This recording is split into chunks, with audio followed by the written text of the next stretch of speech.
Hey, it's me, Rasan. I don't know, man. Huge hole in my, Yeah. understanding. My fellow Americans. Probably here. As long as whatever you're doing doesn't hurt anyone else, I don't care. Different perspective of what an interesting topic is than I would assume. This is Balanced Exchange.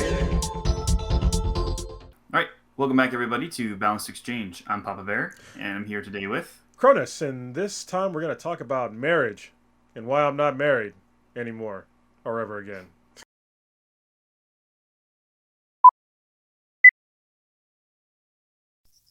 So at this point in watching our videos, you may or may not know that I am an active duty United States Marine. And I've been doing this for 20 plus years, so I know that it's really important for me to make sure to get this out there. If it's your first time watching this, please stick around and make sure you understand the disclaimer.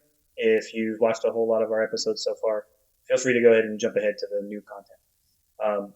So what I need to talk about today is that I am not authorized and have no way of being approved to speak on behalf of the Marine Corps. So any opinion that I give or any concept that I discuss today is the position and the opinion of just me, myself, just a man who has a bachelor's degree in political science and a master's degree in leadership and organizational management, and has spent my whole life looking at government structures and social contracts and how these things are supposed to work, what the philosophies and things behind them are, and read a lot of books on that kind of stuff. And it's definitely one of my personal and key passions. And so when you hear me maybe give a position or a concept on something, that is only my own position. I am not a public affairs officer for the Marine Corps. I am in no way giving what the Marine Corps' official position on anything would be. And honestly, a lot of the topics we're going to cover here, I'm pretty sure the Marine Corps doesn't have a particular position on. So if you do have any questions about what the Marine Corps' policy on certain things could be, you can definitely research that and find those out, or leave a comment or send us a message if you can get a hold of us somehow. We can maybe be able to answer those questions for you. So with that said, let's get you back to this week's content. Yeah, because you get that question from time to time as to what the reasoning and the concept is or whatever. Yes. Both me and my girlfriend do. We've been together for more than 10 years now, and it doesn't get old, because most people that ask me, why aren't we married? It's at the purest intentions. It just, for us, it's just like, we have our reasons. So I'll explain to you our reasons on this podcast. Hopefully it'll clear up the vast majority of the questions. And the question actually came from Papa Bear's wife, because she brought it up. I've never met her, but you said that she asked. So I was like, it's a good question. Yeah. Yeah, she did. And we did bring it up, I think, in one of the episodes when we were talking about like benefits and how it's kind of a weird system that doesn't provide you with any options, which I think we both kind of agreed is kind of a weird thing. But yeah, it is really weird. And what I actually learned something from my girlfriend, because I think when we first got together, she was kind of more in the marriage route. But I talked to her about it like literally the other day, and then she had her reasons on why she's not for marriage now. I'm just like, oh, that's really interesting. And it's from a female perspective. So I think that was I probably should have had her on, but she's doing homework tonight. So anyway, so I guess we'll just jump into it.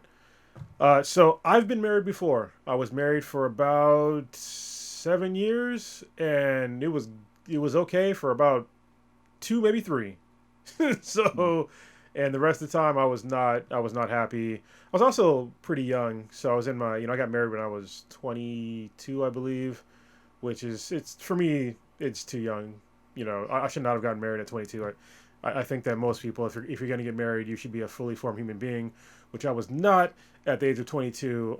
You should first of all know yourself before you get to know another person on an intimate level like that, and then form a contract with them. And then also you should know the potential consequences for divorce, and you should understand the actual contract that you're taking with this person that you may not know if you have never lived with them, and if you haven't been with them for a significant amount of time. So I've seen a lot of people get married within like a year or two of knowing somebody, and I'm just like, that's kind of short. I mean, if you think about it, I'm sure Papa Bear, there's probably stuff that you're still probably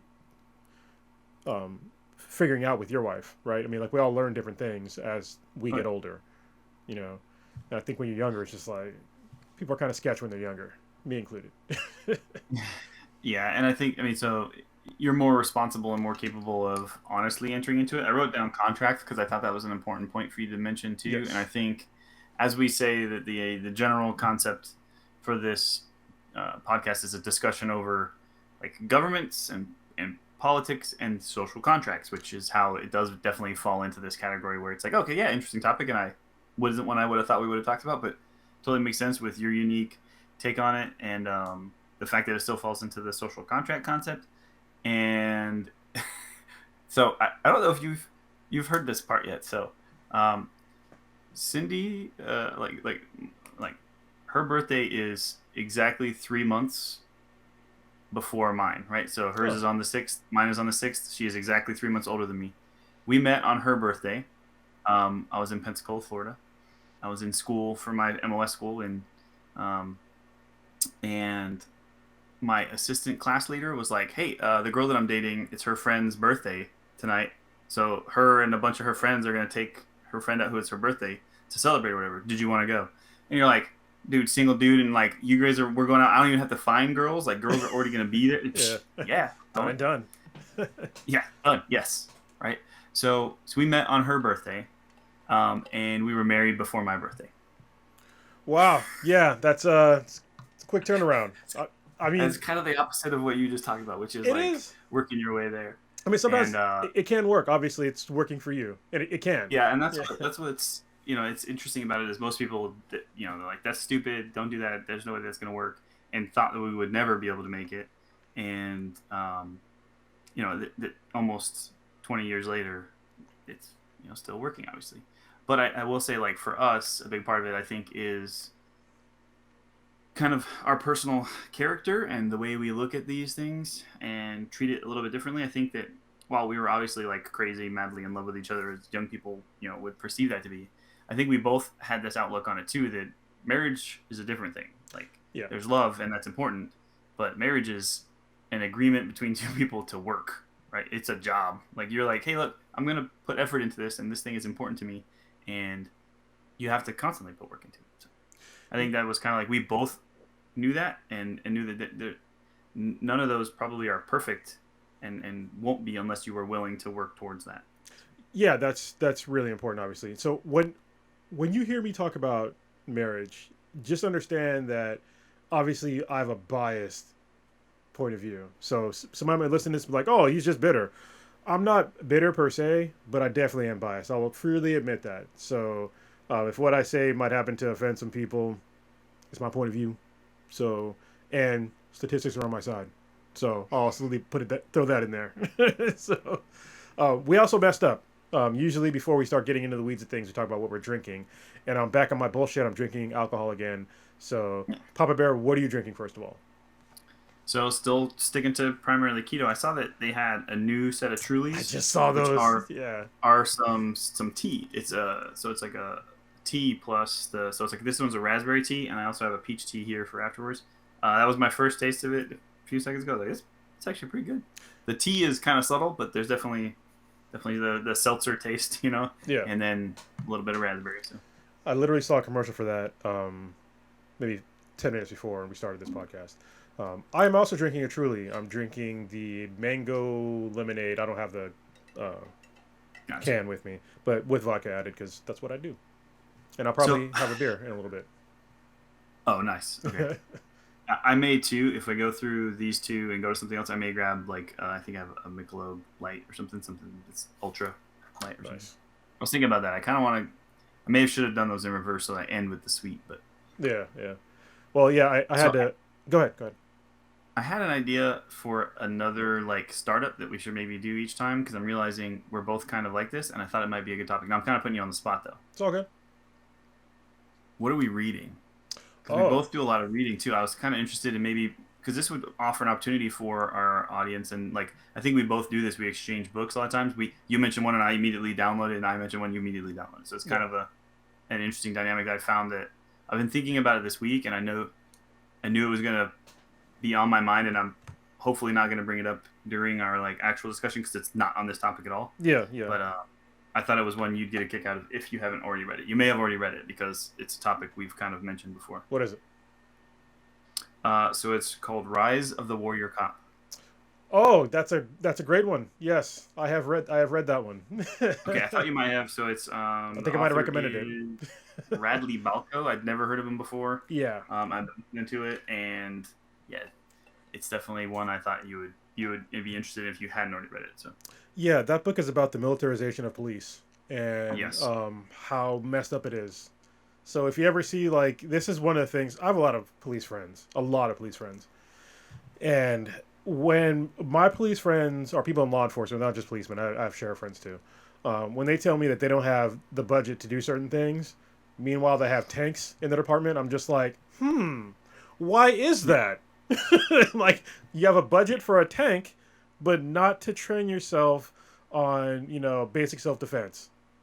yeah. Well, That's and like the book strange. talks about, a lot of that is because the federal government has pushed grants specifically for drug wars or wars on terrorism or for um, homeland security stuff. So like, here's this money, buy this thing. It's not here's this money, do good things with it. It's Yeah, specifically earmarked with specific purposes, and it goes into detail on it.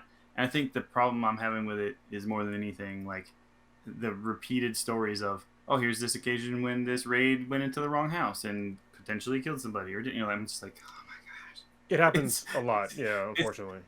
it's bogging me down, and I was like, Well, yeah. Well, the thing is, see, this is why I can't. When it comes to like civil rights books and stuff like that, like I can't do them. I can only do two back to back. After that, yeah, I have to have like a palate refresher, because yeah, you get like that one side of the story. You know what I mean? Like you get like all the negative stuff about police officers and law enforcement, but you're not getting the stuff like their day to day work where they are doing things that are right, like saving lives. And so I try not to get into that mindset of just fuck the police because I don't want to be like fuck the police, but at the same time, they need to fix a lot of stuff. So but yeah, and I think there's a decent amount of showing where it's being done well and when it was done well and who like chose to kind of buck this trend, and then you see positive results. There's a couple of good stories like that in there too, but maybe just not enough. And yeah, I definitely would do the same thing, which is I tend to do that anyways. I try to do like some kind of either a personal, professional, thought process development one, and then I generally just do some fantasy or some fiction or some sci-fi or something like totally decompressed book, and then go back to like learning something. So, yeah. Sorry. yeah, What do you read? no, it's good because I'll tell you about my last book because this is what I'm talking about. How I have to like change up books. So the last book, I'm gonna say the word. I don't like the word at all, but I'm gonna say Oh, it's the geez, name yeah, of I the did book. mention yes. I Yeah, posted it. Yeah. the book is called Nigger.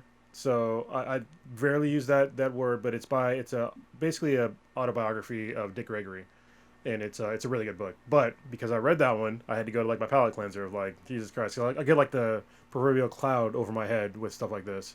And so right now I'm listening to a book called Opening Moves, the game, but it's spelled GAM3. So it's another lit RPG book. I'm a huge literary RPG fan.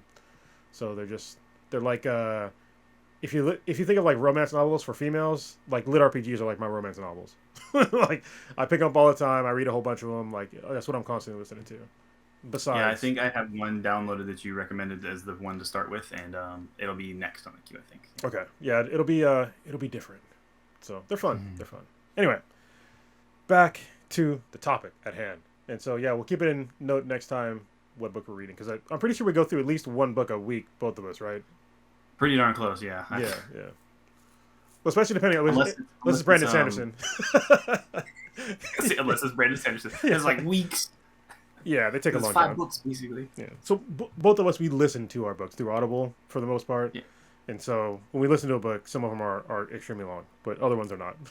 So all right, so back to marriage and my first marriage. How it wasn't great. I got divorced basically because I was putting in a lot of time and effort and resources into our marriage and keeping us out of the poorhouse. And my ex did not. So and I was like, all right. I literally we were in like a whole bunch of debt, and I remember when we bought a house, and then we bought like a house in California. We live in Escondido, California, and then she decided to stop working for 3 months, and I'm like, all right, we just bought a house, and we had like a really crappy loan, and it's like so right from the get go, this is maybe like 2 years after we got married. It's like, all right, we're already starting behind because we're like 3 months behind on like everything. And so the debt kept piling on and piling on and piling on. So I had to go to Iraq to catch up on bills and pay off all of our debt. So I did that. A week after I left, my ex-wife, well, my then wife, stopped working again, and then she never really went back to work after that. So I was like, all right, well, I guess we're done. So because I'm putting my life on the line to keep us, financially solvent, and you don't really seem to care, and so that's why I got a divorce. Um, that obviously came with a whole bunch of consequences for me financially, and I'll get into that kind of later on into this. But I think that's what most people don't really seem to understand, especially if you're a male. If you're getting married, the consequences on your financial means could be dire if you get a divorce. And most folks, they don't understand that. I went through it, and there's a whole bunch of really shady things that somebody can do to fuck you over financially if you're getting a divorce. And they happened to me. So, as an example, you ever heard of like an ex parte order at all? No. So, the fun fact about when you're getting a divorce, if you go to family court, it's one of the few times you can go to court and you are not judged by a jury of your peers at all. So, and they also don't follow up on any of the things that are said in the court. So somebody could totally lie about it, and it doesn't really matter in court. One of the things that happened to me, the first thing that happened when I asked for a divorce was I got hit with an ex parte order. And what that did is that my ex-wife said that she feared for her life and my daughter's life to be around them. And I was overseas at the time, so I'm like, that's strange. And so what it did was it gave my then wife temporary full custody of my daughter, so I could not see her for an amount of time. And I told them that there's literally no reason why she'd be fearing for her life. I was on my way back, like I had my schedule to come back to America, but I'm like, there's literally no need to have this. And they were just like, no, they didn't even want to hear me like talk about. They wouldn't even see my case to talk about it. So that's one of the things where somebody can, and this happens to females too, I'm sure. If it's on the reverse thing where you're making a whole much more money than your spouse, then they can do the same thing, and there's no follow up.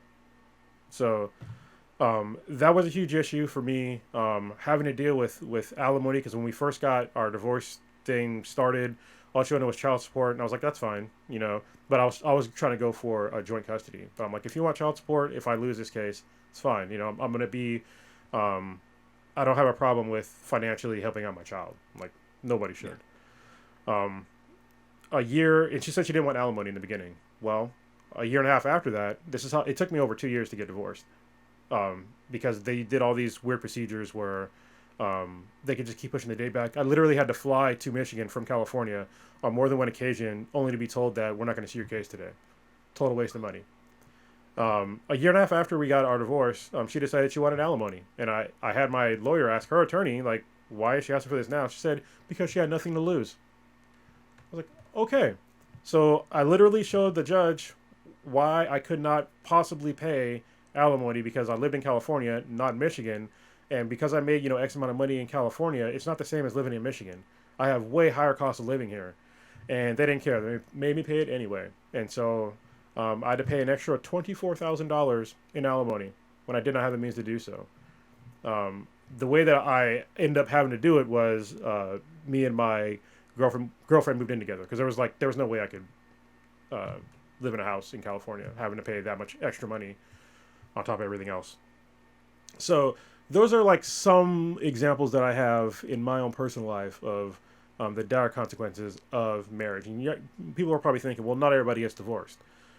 You're right. Not everybody gets divorced, but the statistics for divorce are between 40 and 50% in America right now.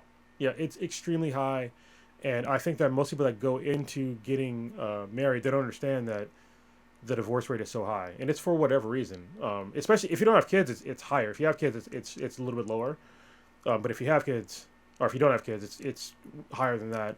If you have been divorced if you've been divorced once, it compounds. So I think it's like after you get divorced once, if you get married again, your chance of divorce is, I think, 65%. If you get a third marriage, your chance of divorce is over 75%.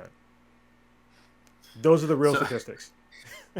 So is that part of your logic on, I'm sorry, I'm like not wanting to now, is like, hey, as long as we don't make this a second marriage, it's not this less likely that we would separate, because we wouldn't be in this position where we're now that 65% chance to get divorced. No, actually, I didn't know that. I knew it was high, but I didn't know it was as high until I started researching the numbers for the podcast.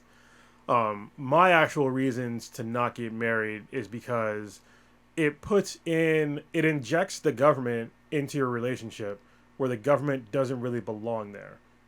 And what I mean by that is that, so say if you, when you get married, um, there are things that you can and can't do, and there are things that the government can control, like your taxes, for instance. Like your tax rate is set to a certain level when you get married, and depending on your income level, you could end up paying more taxes or less taxes. It depends. So it also there's a couple other things where the social contract gets kind of messed up with the government as well.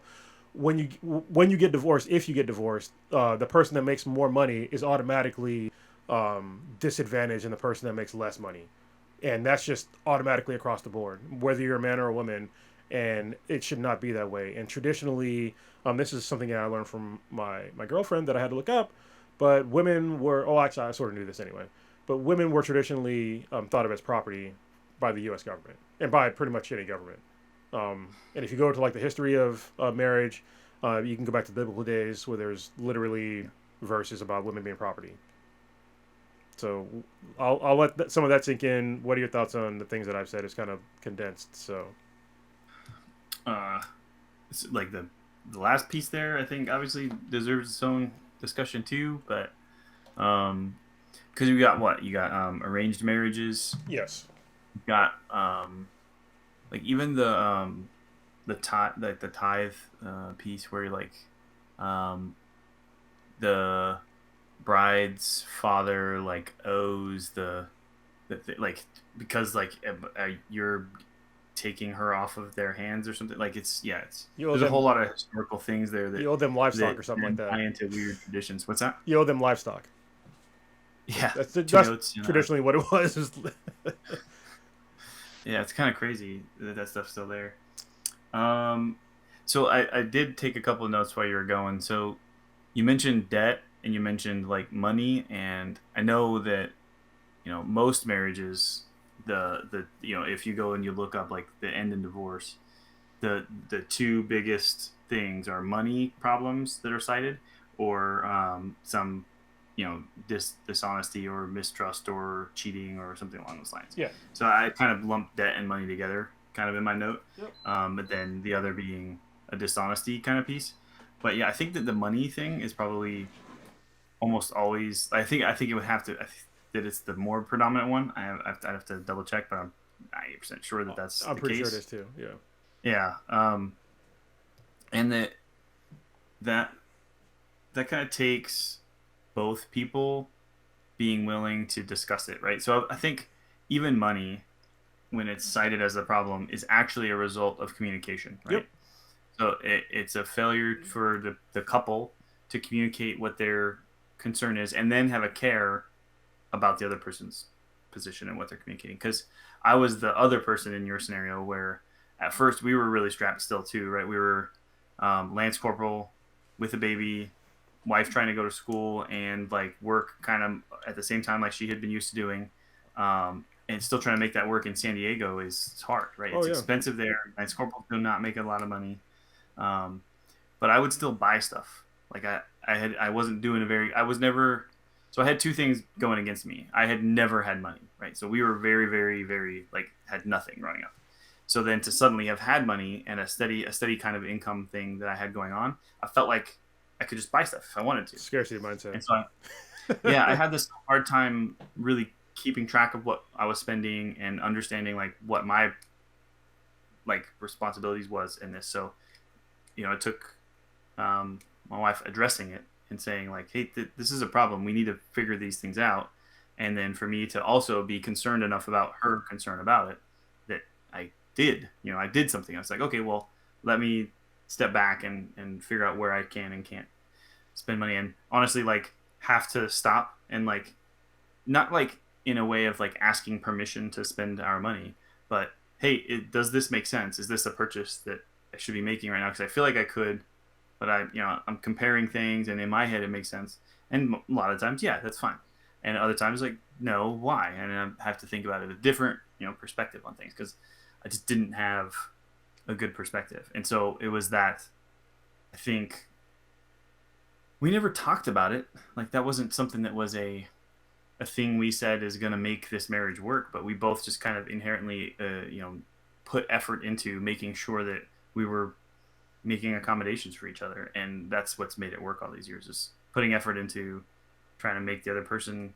happy and both doing it. It can't be one sided. Both people have to put effort in. Yes, yes. I think when you talk about like being married, it's really you have to be able to share various resources. And it's not just financial. Well, most people think when you're like sharing things, like you think about sharing love and like attention with your kids and all those other things, but like some of that comes down to, or a good portion of that is sharing your actual like financial resources and like really understanding like where your boundaries are and like what level of standard of living that you both want, right? And I think if your standards of living are vastly different, then it needs to be talked about, and also like your spending habits, because like we're probably in the same boat. Especially I was young lance corporal in San Diego as well, and I Yeah. came from scarcity. So yeah, every time you got a paycheck, it was just like spend it. I got it, spend it, and then sometimes it's Yeah. hey, might have to get a payday loan, so to spend some more, so I can have some more fun. Yeah. Yeah, and it's sometimes you might get into that and just forget that you're responsible, or you're sharing your resources with a whole nother person, and if you have kids, you're sharing resources with your kids too, and it's hard to get out of that mindset when you especially when you're young. Yeah, and I want to mention too. So like financial resources is one of the resources, and one of the things I wanted to bring up, I think too. I mean, we're kind of in combination topic here. So you know about the five love languages concept. I heard about it, but I can't bring them up in my head right now. So I think and this was really, it's like a totally weird thing, and a stupid thing that we look at in the Marine Corps and we joke about it and give a hard time. But like I feel like it helped a lot. So we did a Credo retreat. Do you remember Credo? Like, do you remember talking about those? Vaguely, yeah, but you've been in way longer than I have, so I was anyway. So Credo is this like program that's put together by the chaplains corps. So like we have priests and pastors and other religious service personnel serving in the Navy that serve with Marines basically to provide religious services for us. And they have this program called Credo, and there's like a whole bunch of different programs that they run through Credo. So one of those is like newlywed marriage retreats and some other things to like help teach you like how to communicate and how to make these things work, because again a lot of young marriages don't work out, so they're trying to make young couples have a better understanding of how to do this stuff. And one that I went to included a discussion on the five love languages, and it basically, the concept goes that every single person has we're all receptive to all five, right? So any of the five things that are in this category I'm going to cover in a second are the five types of love languages. We all I like enjoy being recipients of all of the five, right? But they're like prioritized. Like you obviously have a number one. You prefer this kind of act or whatever it is for you, and that's your number one love language. And so once you can figure out what your partner's primary and probably secondary ones are, if you can focus on making sure to make them understand that you can service that need or whatever, then you're focusing on their love language, and it helps them feel loved more than if you had done whatever their bottom one is, which is maybe not going to have the same effect. Yeah. So the five love languages are words of affirmation, acts of service, receiving gifts, quality time, and then physical touch. So like those are the five ways you can communicate love with another person, and then each person would then kind of like rack and stack those. And it's not like they sit down and decide to. It's just kind of how you personally have learned to respond to those things. And so figuring out what your partner's primary love language, especially, and probably their secondary, makes a huge difference. So like I know that my wife's primary love language is acts of service, right? So small little things that you've done that maybe would have been on her plate as a workload that she would have felt like she had to take care of. If I just decide to go do a couple of those, I'm not going to say anything about it. I'm just going to do them, Yeah. and then move on with the rest of the day. That little act was huge. That was a huge, huge thing. Much more than if I had like bought her a thing of flowers or gotten her jewelry or something. But some people, that small little gift would be more important than doing that, doing the dishes or something. Yeah. So it's understanding what the dynamic is there. Because for me, it's like a physical touch, just a small like hand on the shoulder or like holding my hand while we're sitting watching TV. It's like little things like that suddenly like make me feel so much better. Like I think maybe partially because I was kind of didn't never get that, and so I feel like that for me is a stronger affirmation of the love. And so we've figured out what those are and both do our best to try to facilitate that specific thing. So I didn't know if that was an interesting topic. No, I love that you did that.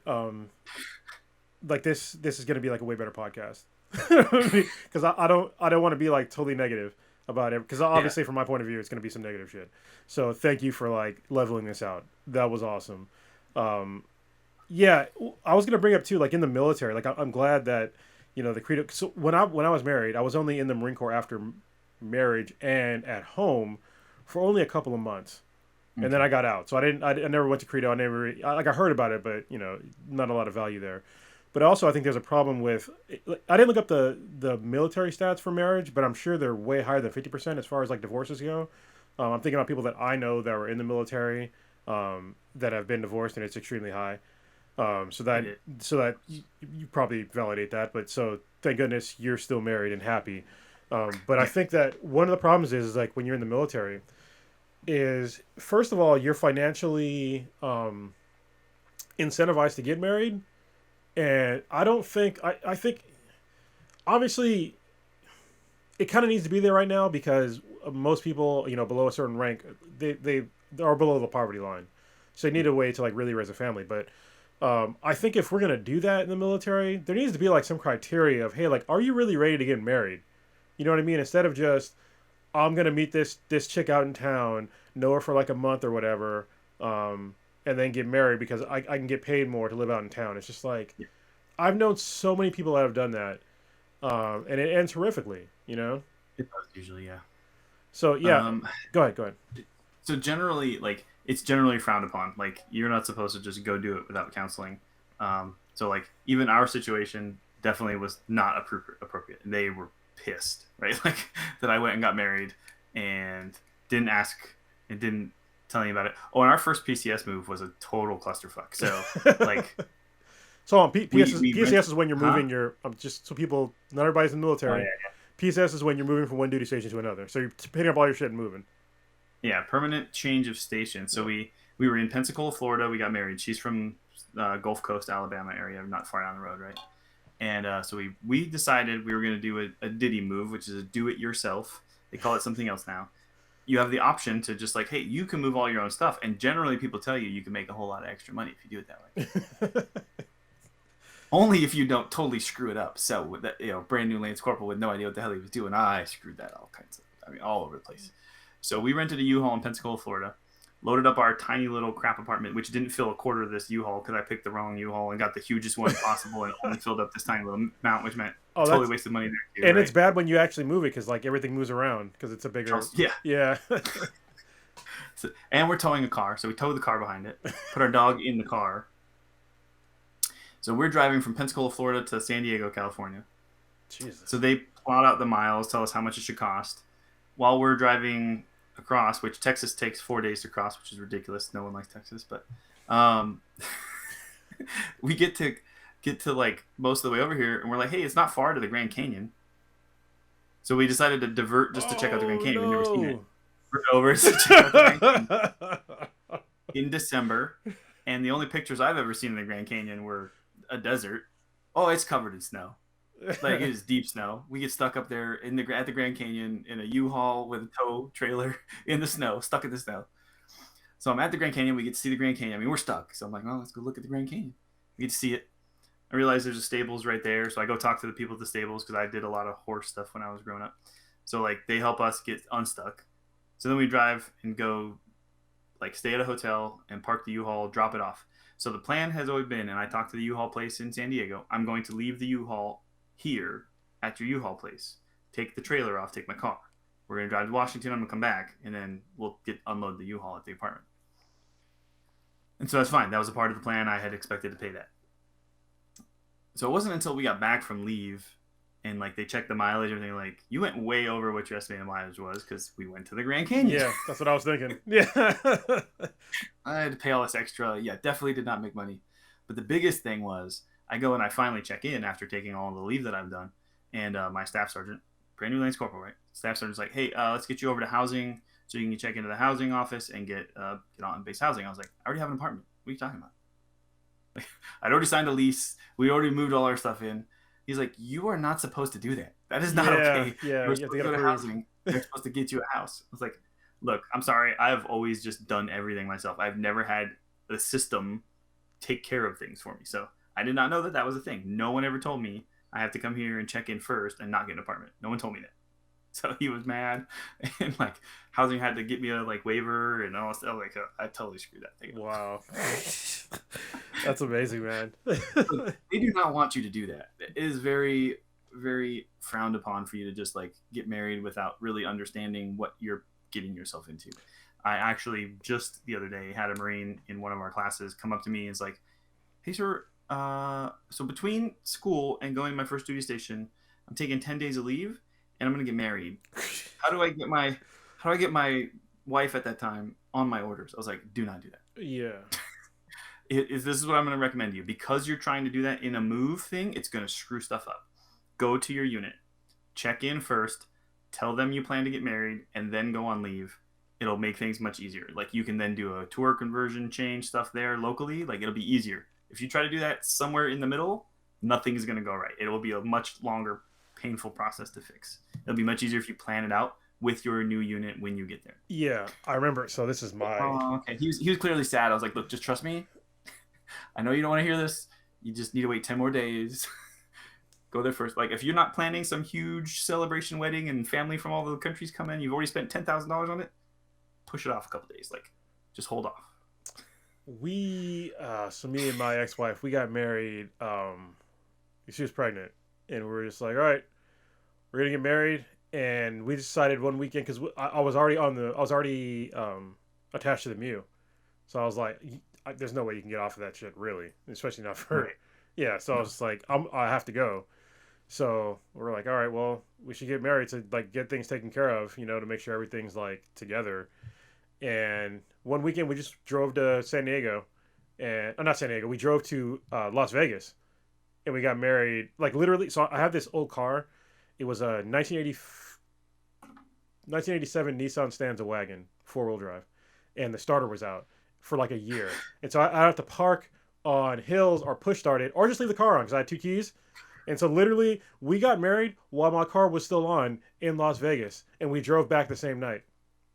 That's quality. Yeah. Ours is kind of, I mean, there's parts of it that are the same, similar thing. I think the fun parts of these stories is how messed up it is when you're that young. Yeah. I was stupid. We were both stupid. I married a Marine too, by the way, so that was probably not smart either. So You said what? I married a Marine too, so that probably was not smart either. So we actually just had this retold this story to the kids the other day because it came up through something. I remember. I'll tell that maybe some other time. But so we wanted to get married. This was something I wanted to do. So I was kind of raised in a chivalry Southern family that was in the Pacific Northwest anyways. So I wanted to talk to her parents and let them know that this was our plan and what our intentions were and what we wanted to do. So we go over to her house and sit down with her parents. I say, I would really like to ask your permission to marry your daughter. And I get the fuck out of my house before I get the shotgun. What, are you serious? Yes, Holy 100% shit. serious. This is as Alabama as it gets. And guess which one it was? It was Mom. Holy shit. Dad was like, oh, okay, this is what we're doing, I guess. But so I was like, okay, hey babe, get your bags. I guess we're leaving. So we just left. We went that night. We had a friend who lived in an apartment complex that had openings that we knew and was super cheap. And she was really good friend. Her mom was really good friends with the landlady or whatever. So we literally at like 8 o'clock at night, we're knocking on this landlady's door. Like, we need to rent an apartment now. So we like at her house down the road, signing a contract for the lease agreement and like walking back to the apartment that is completely empty. We have nothing. Neither of us have anything, right? So we go to Target and buy literally just like blankets and some candles because there's no electricity, no water, nothing, right? In this place, it's not turned on yet. We literally at 9 o'clock at night. So we're just laying on the floor with candles and blankets. Next day, because her mom, like her family, took her car because now that car wasn't hers; it was theirs apparently, and weren't gonna let her take it. So we had to go get a car like the very next day, and uh, got the car. She had to go to work the next day, so the only car we could afford was a brand new Ford Focus, like a 2013, because there was a new car buyer program, but it was a manual transmission. She had no idea how to drive manual. So we buy this car, and this is the car she's got to drive because she's not driving my car. My car's a piece of crap. So she had to learn to drive manual in one day and drive it to work the next day. Jesus. So then I go to school. She goes to work. That's Monday. Tuesday, we went and got married at the courthouse in Pensacola, Florida. Wow. And it's worked. So I mean, that's, whew, damn. That's pretty crazy, man. It's a silly ass story, but it's fun. It's fun to tell. That's good. That's good. but now, right now, like their grandparents and their one of their grandchildren's in college. like obviously we did okay. Yeah. All right. So getting back to some other things. So when I talk why about, is it not? Why is it not likely that everybody ends up with the story that I have? well, I think honestly, I didn't write this down, but I think one of the reasons why the divorce rates are so high is because we live right now. So marriage right now has a big problem because it was traditionally created for first of all a single income family. So it's supposed to be a man that runs the whole household. And Okay. right now we have you cannot live in most parts of America, especially unless you have a two income family. Like there's pretty much nowhere in America can you have two people and only have one income and like rent somewhere that's like halfway decent. So I'd say there's no way we can do that and then still live what we consider to be an American lifestyle. Yes, exactly. So I think that's one of the main issues with. So it forces, it puts a strain. And don't get me wrong, I'm going to say these things, but I am all for women's rights. I'm not trying to disparage women at all. I'm not trying to disparage any men that are for traditional marriage and all, not traditional marriage. Because when I say that, Jesus Christ, because those people are usually against gay marriage. So let me, people that are just that want to go back to like the good old times of when it's like one income. But there's a huge problem with when you're forcing two people to work and you have kids, or even if you don't have kids, forcing them to both work to subsist in this lifestyle. And I think that there needs to be they need to change the way that the marriage laws are. So obviously, if you're going to have two income households, one person is probably going to make more than the other. And so if you're going to have that, then you can't penalize the person that makes more money if you decide to break up. And I think that's one of the main issues with marriage, especially because the person that makes less money, they know that if they divorce this person, that they can supplement their income for X amount of years, if not fucking forever. Yeah. And so it incentivizes divorce. I mean, I've seen it happen to way too many people, including myself, where you get screwed over for that. So when we talk about marriage, only in the past, maybe 30 years, maybe 40 years, has it been the way that it is right now. The vast majority of marriages has been the man is the man of the house. He runs the show on one income, and the woman is subservient to him, and the woman is basically property. Even in America, you have to go and look up like coverture laws and the Married Women's Property Act. That's when the only reason why they had these rights and these acts done is because they noticed that when a man left the home, that when the woman was left behind, that they didn't have any kind of rights. Because traditionally, when you got married, women would lose rights. That's traditionally what it meant. So it's only recently that they have the same amount of rights as men do. But back then, they had no rights, so they couldn't do anything of any consequence around the house. So say if they needed a loan or to purchase certain things or own, buy another piece of property, they had to wait for their husband to get home to do these things or open a checking account, any of those sorts of things. They had to wait for the man to come back to do these things. So that's when you saw these first pushes into women's rights, is because they literally couldn't do anything because they were considered less than a person because they didn't have the same amount of rights as men did. I remember this old. Did you ever watch like Nick at Night growing up? Yes, back in the day. It's been a while, obviously. Yeah. So like I'm remembering this old I Love Lucy episode where a vacuum salesman comes to the house to try to sell her a vacuum. And so and I remember that the situation is he's there as a salesman to convince the housewife to want to purchase it, and then has to wait until the husband gets home to actually make the purchase. Yep. So then Ricky gets home. Like I'm remembering this exact example in a show like I Love Lucy, which clearly depicts pretty accurately a lot of the stuff going on there between that and Dick Van Dyke Show, which I've only started looking back into because of WandaVision. But, yeah. So I'm remembering that episode specifically for some reason, and that weird situation where it's and I didn't get it because I actually, to supplement our income because we were so strapped in San Diego, I was selling Kirby vacuums in San Diego. Wow. And I thought when I was learning to sell them, I'm like, wait, I remember this thing, and that's old stuff. I was like, huh, that's a good point. But for some reason it just dawned on me as you described this, and I went ahead and looked it up and read some about the Married Women's Property Act, and it made me think of that for some reason. I was like, oh yeah, that probably was an example of that exact situation, saying I'm going to convince you so that you will convince him when he gets home. Yep. Because I can't even technically sell this to you. Yeah, and that's where my girlfriend, she was just like, that's one of the reasons why now she's not for marriage, because to her it's it really represents a really misogynistic way of a relationship of being subservient to a man. And I think that I think it's wrong too. Women aren't property, and obviously they're not property now still, but there's still a lot of hang-ups from that today, that we're still dealing with. And I think most people, they don't really, because when you talk about I Love Lucy, that wasn't that long ago. You know what I mean? Not at all. Yeah.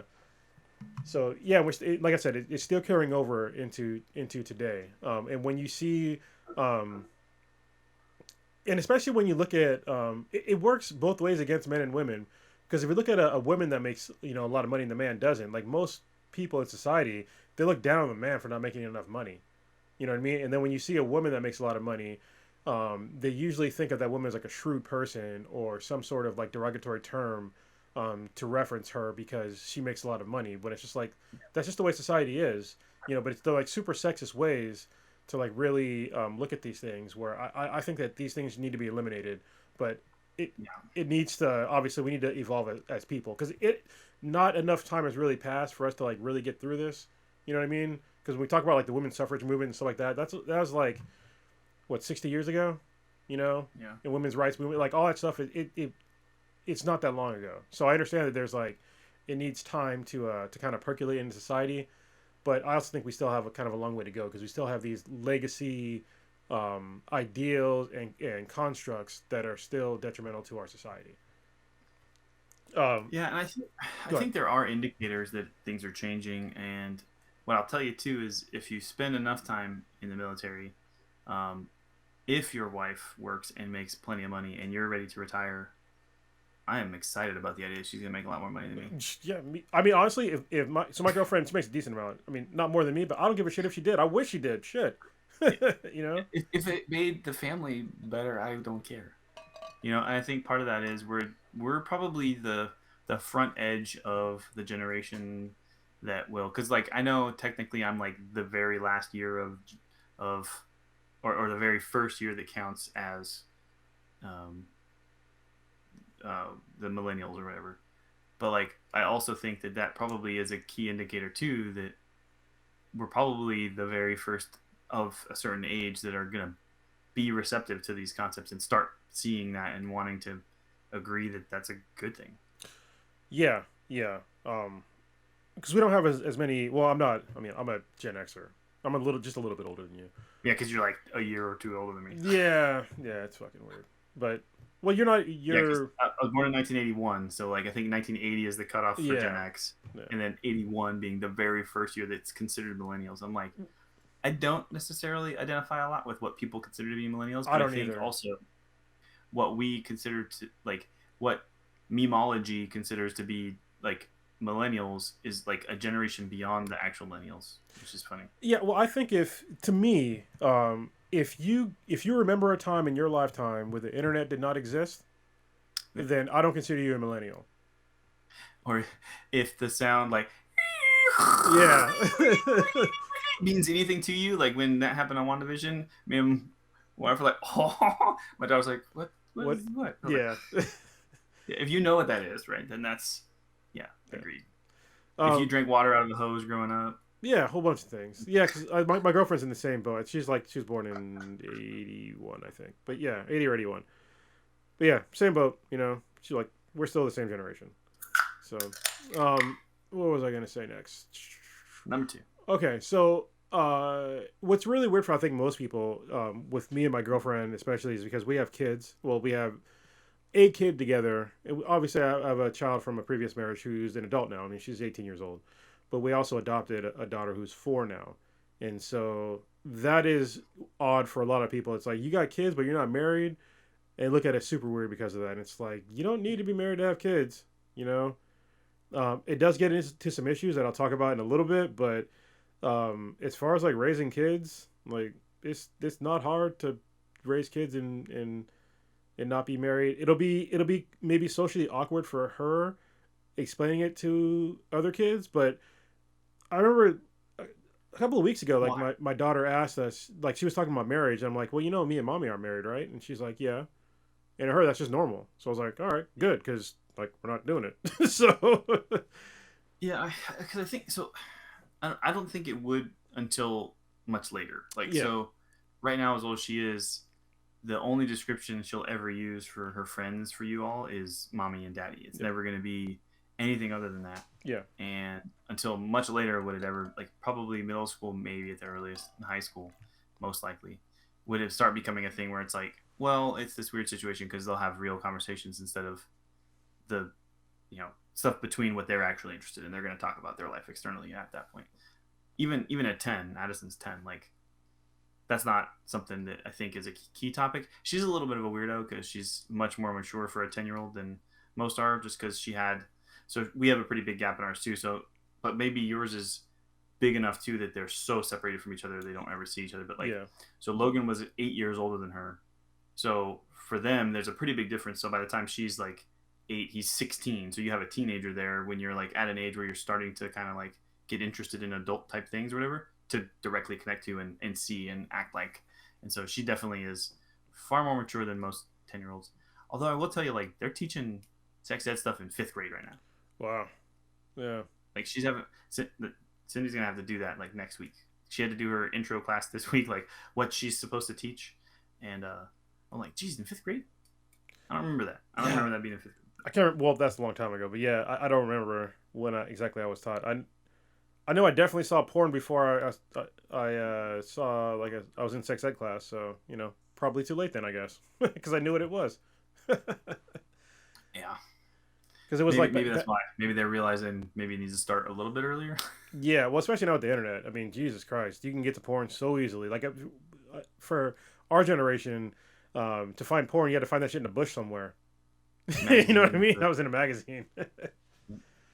um, so yeah, so when it gets to like having kids, then it gets into then you get into like really strange issues, with like how do I put it?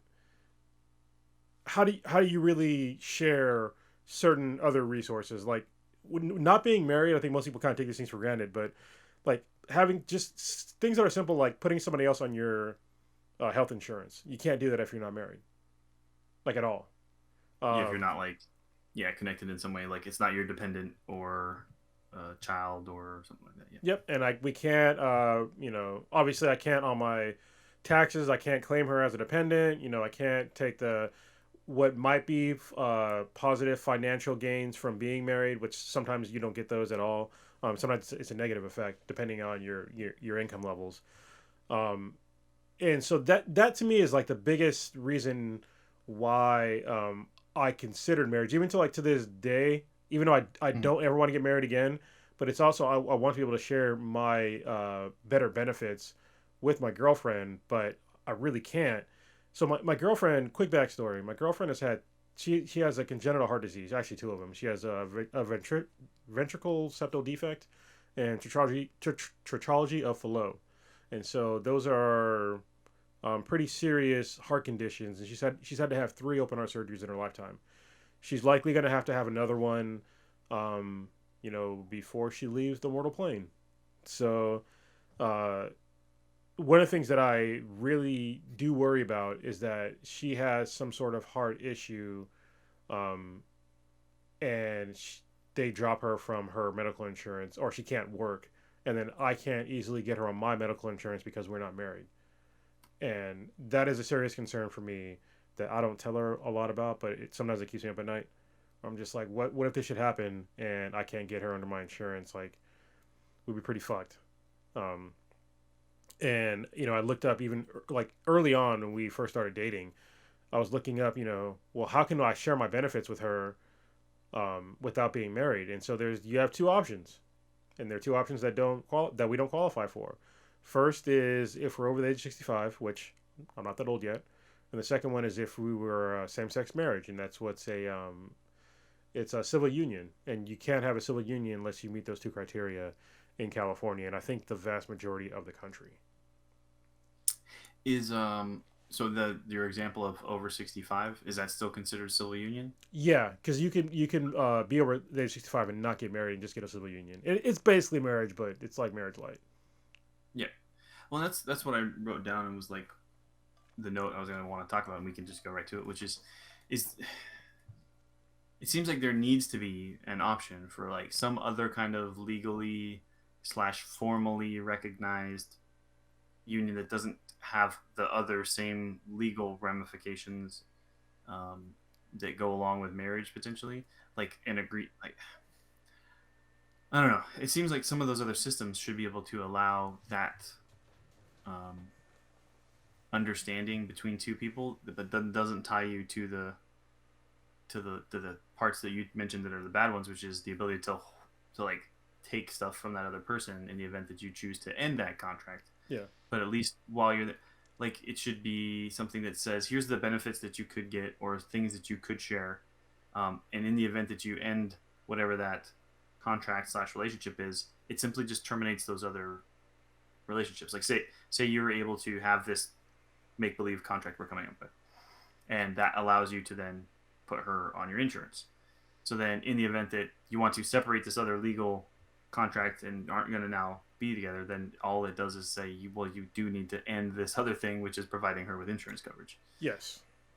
But like that's it. Like that's the end of it. Whatever agreements you came to as a result of this, and it's saying there's a connection between you, those now become null and void. That's it. That's the end of it. There's no other ability to tug and war the other stuff. Yeah, that's what I think that needs to happen in at least America, if not the world. We need like a third option for these things. I think we'd be much better served. I think we'd be much better financially served in America if we had another option of being able to share resources. Listen, if I can have children and I can share my benefits with them, and we're under no contract at all, then why can't I share them with someone I've been together with for 10 years? Or I have to pay extra to have kids on my insurance. Why can't I just pay extra to have somebody else on my insurance that I live with and I love in a relationship for long term? I don't understand why I can't share those same resources and benefits with them. It's extremely infuriating that I cannot do that. Yeah, and it seems like such a simple thing to implement. Like I can't see that not being something that could be put together. So here's what I would propose is that anyone can write a bill and then get it routed through, whatever. So we could do that within the state to help you. Like, honestly, like write the bill, like look up what the formats are, write the bill, get the thing routed through. We just have to figure out who, because I don't know the representative for this area. I'm sure I could get in touch with them, and then we could get in touch with yours in your area. So that way, at least within the state of California, and that's a state California legislature, not the federal one. Yeah. To then be proponents for that bill, and I guarantee in California, that's the kind of thing that people would go for. Maybe, well, I know. I think it's Swalwell, Eric Swalwell. I think that's my guy. He's a weird guy, but I think that's. I didn't even think about that. You see, this is why I like having conversations with you, man, because I don't think about shit like that. I'm just like, oh, it's broken, fuck it. But yeah, let's fix it. That's citizens are supposed to do in this country. Let's get some solutions, because I think most people don't even realize that this is even an issue for a lot of people. Yeah. And it is. I think that we could save a whole lot of money, first of all, from people getting divorces because it's bad financially for most people. I think it'd also save, our legal system from, all these. It's not financial hardship for them, but they have to like process all these divorces and shit, which is like, maybe what if divorce was no longer, wasn't even an option on the table? What if you just broke up like normally and there was no, contract there, or no contract like that where you needed a legal entity to do that? And I know somebody right now is like, why don't you just get a fucking prenup? All right, listen, prenups are not ironclad. I know there's been plenty of stories of millionaires that have gotten prenups and gotten divorces, and somehow their, exes got their stuff anyway. So they're not Because ironclad. in the end, like you said, that divorce court is just you two standing in front of a judge. Yep. And the It's judge up to can. that judge, Yep, it's up to the and they can judge. say prenup meh. Yeah, and it happens a lot more than people think that it happens because Well, that's and what I think maybe a lot of people who never had a prenup don't know is that it's very specific, right? So you're going to list out all of your assets at the moment in which you conduct the prenuptial agreement. So anything that changes after that also changes parts of that agreement too. So whatever the resources were at that point is what the prenup is based on. So anything that changes after that is not relevant to the prenuptial agreement, and that's a lot of times how they get tossed. And it's like, well, that's not where you are now, so this isn't really relevant. yeah. Um, You shouldn't be forced to like constantly update that thing. Like it seems yeah. incredibly silly to me. Which is why, like if we said if that, and I would almost say it's just a second option, but maybe it does need to be a third because you mentioned that same-sex marriage is basically still civil union, and there's this 65 and over civil union thing, which I don't know why that would need to be different. But like basically, the civil union becomes the secondary one, which is not. There aren't the same obligations that we currently have with marriage, but you still could have some of the benefits. It's very I similar don't to understand marriage. what the incentive would be to get married. Like, why would you choose marriage over the civil union example we gave, which is you still could um, enter into contracts together. So here's a question for you: if you went to apply for a car loan right now, can you both sign for it? No. Well, yeah, I can co-sign, but I can co-sign for anybody. Okay. I can co-sign for you if you wanted me to co-sign. Uh, maybe. But when it came, this is what's weird is that when it came to buying a home, though, I was Yeah. told because she had a lower. Well, I guess this would happen in marriage too. So the house that I own, I'm paying on, I don't own it, even though it's home ownership is a stupid way to say it, but it's only me on um, Okay. the title right now because at the Mhm. time when we bought it, she had a lower credit score. They're like, well, we'll just use yours. I'm like, okay, fine. But I think if we were married, they probably wouldn't have done that because I remember before when I was married before we bought a house and they didn't ask me that at all. So but now I have to go back and like get her on the title of the house, which is kind of a pain in the ass. And it's also like even with the adoption of our daughter, it's being a pain because so our daughter's been our the finalization of our adoption happened like 2 years ago. Okay. And we've had custody of her since the day she was born. Like literally, we held her and took custody of her the day she was born. But we still don't have her social security number or her birth certificate because people in Texas, not people in Texas, the people that are in charge of vital statistics and the Health and Human Services in Texas, they're kind of stupid because they've rejected our applications to get these things in multiple ways. And one of them was because when my girlfriend put down her name, they rejected it because it said, we don't put down your maiden name, but that is her name. Like she doesn't have the same last name as me. We're not married, and so we hit like it's like little things like that that are super fucking annoying about not being married but having a family and being together for a long time, being in a binding relationship. So and it's also incredibly insulting. So Yeah. There's this presumption, right, that things change on it. So it happens. It's not the same thing. It's not the same thing. But I'm going to tell you another little story. So like, um, my last name is not my dad's last name. I have my mom's last name, yeah. which is not normal, right? So that's one of those things that becomes weird when people are like put your mother's name down, and I write it down, and they're like, oh no, don't not maiden name. I was like, no, that's her name, and she never changed her name, and both kids ended up with her name, not my dad's name. So they're like, Yeah. that yes. For one, he was never there, so why should we have his name? Actually, we hit that It's too. yeah. we hit that too with trying to get our daughter's birth certificate and social security number. Another one was that why didn't you put the father down on the birth certificate? I'm like, well, because the guy wasn't there, and it wasn't supposed to be on the birth certificate. So because he didn't. So what happens is like when you adopt somebody like the way we did the open adoption, they reach out to the father, but if they don't reach back, if they just decline everything, then they don't put his name on the birth certificate. So there's no father on there. So, but people they get really rigid into these ideals of like way things are supposed to be, but that's not the way that everybody lives their life, you know. And I can see that in Texas too. I Yeah. can see that in Texas. Like there's an expectation that things are this way. Yeah. So it's funny, I got lazy this year. So, well, you're not a civilian, but so when in civilian life, if you work for a corporation, every year you have to like re up your fucking benefits, right? Mm-hmm. But usually I'm kind of lazy. I'm just like, well, whatever. You know, I've worked. Usually they give me the right one anyway. I have this pretty cool PPO, but I have a bunch of other benefits along with that. And so this year I forgot to actually re-up it, but they gave me everything I wanted anyway. The shit that I had like last time around. And then I looked down at the bottom of my benefits, and it was like, oh, I have legal insurance. I totally forgot about this. I got it because I was going through like a lot of legal troubles because of the divorce. Like when I first started 10 years ago with the company I'm with now. I totally forgot about it, and we've been struggling. We've literally been struggling for 4 years with my daughter trying to get all this stuff with the state of Texas, and we've had we reapplied like 3 times, and I was And like, you've had this legal insurance to help you out. You're I'm like, like, dang it! legal insurance, you stupid motherfucker. So I finally reached out to a dude in Texas, an attorney, and I sent him a message, like last week, and I was like sitting there, like the next day, I'm like, this guy didn't message me back yet, and I'm like, oh shit.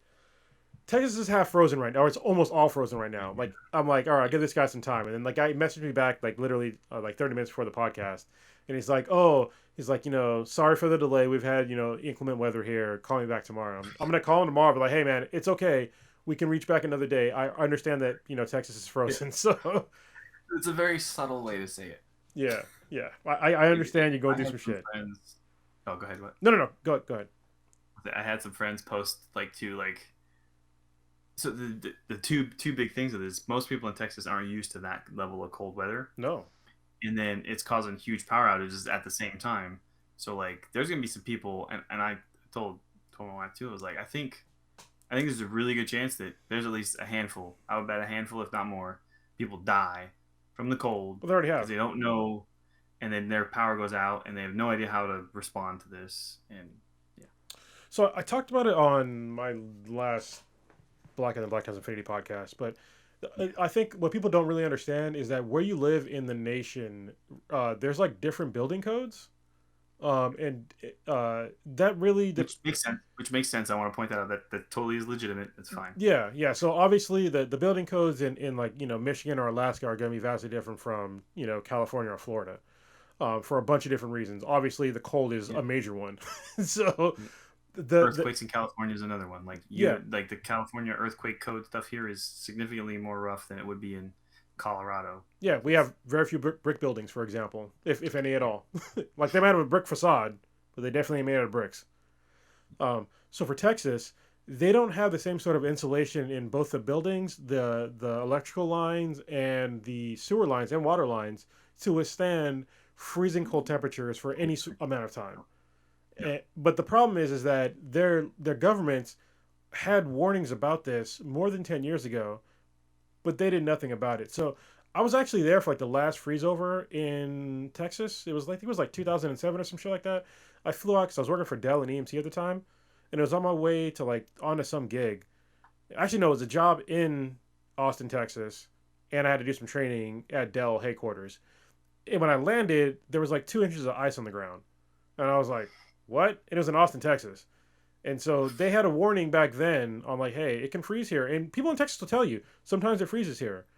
But their local governments decided to not invest in infrastructure to really safeguard them from this. Like, perfect example, like their governor was saying how, well, their wind turbines stopped working because green energy doesn't work. I'm like, okay, first of all, my dude, they have wind turbines in Antarctica. So you can't sit there and say that our wind turbines froze because green power doesn't work. you just bought the wrong kind of wind turbines. You assume that it's always going to be sunny in Texas and warm, but it's not. And they all people in Texas know that.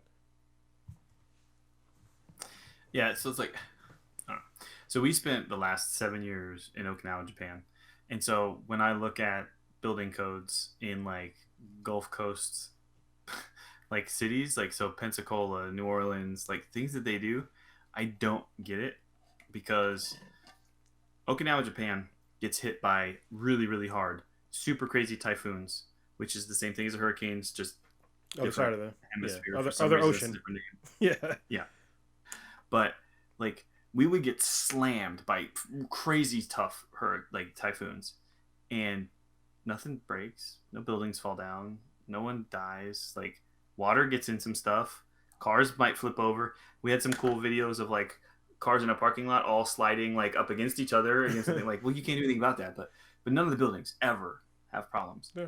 But then you see like every building flattened because they're all just made out of twigs in an area gets hit by hurricanes. Why aren't you building out of concrete and rebar and like reinforced buildings that would stand up? And I'll tell you why. It's because of insurance, right? Yeah. So we have systems built so that if your house gets knocked down, you draw your insurance and you pay for a new one. But the insurance companies are still making a crap load of money. So we all think the gratification kind of concept is I can just get a new house, but instead you could have a really good house that won't fall down in a hurricane. I don't know. It baffles me. I'm like, why don't we build better down there? Well, I think it's because in America we are not. We don't think that infrastructure investment is sexy. I think that's the thing. Is that I think that people need to. Yeah, people need to like they need to worry. Like literally the other day, I was like reading local government stuff for. I live in the city of Hayward, and they were doing like this. They were laying out the whole Hayward this whole infrastructure overhaul for like this one corridor on Mission. And I was like, oh, this is really cool. Like they're gonna put in, all these new bike lanes. They're gonna put in these new lights, all this stuff. I thought it was awesome. I'm like reading this. I'm trying to pay more attention to like local governments. I'm like, this is awesome. They're doing this. And I look on Facebook. It's got like one like, and I'm like really? Like this is something that's gonna directly affect your life, especially if you live in the city of Hayward. And like nobody cares. Like they don't. I think that the problem is with Americans. They don't care about the infrastructure like at all. But it's like these are things, but then they'll also complain about slow internet. It's like motherfucker, if you cared about your infrastructure, like you would get faster internet. Yeah. Instead, we need to launch thousands of satellites. Yeah, and that was another thing. They were putting in extra tubage for future high speed fiber internet. I'm like, that's awesome, but nobody cares because you have to read a little bit. Now, I will say I made a face there, but I absolutely love Starlink and I'm a super huge proponent. Like, love it. I can't wait for that stuff to be completely active. Well, it's just I understand. Well, traditional like satellite internet sucked because I remember when I was in Iraq, it was garbage. Oh. Yeah, and I had to pay a whole bunch of money. And that's my job. Like, that's what I provide. Yeah. I know I provide a crap service. It's okay. Yeah, it's not your fault. It's not your fault. It's the best it can do. So that's why I'm 100% on board with Starlink. I'm pushing for DoD involvement, and it's gonna be game changer. So yeah, I did write down something though, just so you know. I wrote infrastructure investment is sexy as one of the T-shirt ideas for us to have going forward. It really is. I think it's awesome. Because it's not, most people don't think it is, and this is definitely not your average discussion type podcast. So No, actually, talk about some different stuff. You could probably do a whole podcast on this, but it's like everybody talks about failing infrastructure and stuff like that, but then we also will complain about rising taxes. But it's just like, so I will say, like, and this is the thing I say to anybody who asks me if I'm going to retire and stay here, because we're in California right now, is that like I can't stand being in California where I'm paying the taxes that I'm paying, yeah, and driving on the 62. Like this this highway here between Yucca Valley and 29 Palms is terrible. The 10, a major interstate highway running through California, is horrible. Like the highways are awful. So if I'm paying this much in taxes, which I have no problem doing if I see that everybody here appreciates the fact that infrastructure is sexy, but it's not. Like, where the hell is all this money going? Well, that's the thing, is that nobody is really, they're not paying attention to it, because to them, like, everybody will say like, oh, these roads suck, but it's like, when's the last time? So when somebody says that, first of all, I asked them if they voted, and then second of all, I asked them if they voted on something that had to do with infrastructure. Because I can tell you, I do. I read the shit. I see like exactly what it's going to do. If it's a proposition that I think is going to directly affect like the potholes that are in my town, and the power lines and all this other stuff, like I'll vote on it. But I think most people when they see like, oh, it's just gonna, we're gonna allocate X amount of money towards something, they'll vote no, and then they'll get mad that they still got potholes. Yeah. But also they shouldn't have to like pick and choose these things. So I think that what the problem is with California is that we pay like an extremely high amount of tax, but we are not getting the returns that we should be getting. And there's also there's some fuckery going on because I've seen like literally for me like the big highway where I live is the 880, and I literally watched this goddamn freeway the same patch of freeway get repaved 3 times in less than 5 years, and I'm just like, why is this happening? This is the same patch of freeway. You paved it the first time. It's fine. Like it should not need to be repaved in less than 5 years, and you've done it 3 times in less than 5 years. It's because Steve, the city council member who manages to get the contracts approved, brother Joe, is approved to contract this one section of highway. Yeah, and I know that's what happens. It's like the under the table deals, and like they don't and they also have like these weird things where if they repave a part of the freeway, I saw this. They repaved a part of the freeway, and then like literally within 6 months there was a pothole on the new paved freeway. And so they had to repave it. Yeah, but the repaving, I know the city had to the city or the state had to repay for that paving. They need to have guarantees on these infrastructure projects, not just because like we had the Bay Bridge got redone a couple of years ago, and within less than 2 years they had pieces of the freeway catching on fire because the rubber pieces were rubbing together and catching on fire, and they had to pay again. That doesn't seem like a good build. Yeah, no, not at all. And there was a hole in it too, like that was catching. It was a hole that was catching on fire that was also underwater. I'm like, okay, so those are 3 things that traditionally should never happen: underwater, on fire, and a bridge. I'm just like, all right. Oh man, so like to me, and we're talking about a contract we need to write right now for the augmented reality stuff that I talked to you about. So that we can get a professional app developer to be a part of this program. And I mentioned, I was like, look, it needs 2 parts to it. There's like the initial development, and then I need a sustainment contract for at least a couple of years as a part of the same contract, so that they're obligated to make sure that any updates and changes and additions and whatever within a certain scope, like I shouldn't be able to say like, oh, hey, I need you to completely build this entire new portion that equals basically a whole other app as an update. But if I said I need you to add one new individual system to an already created like part of the app, like just a new list item kind of thing, right? Like, hey, we got this new radio and I need that radio added to it.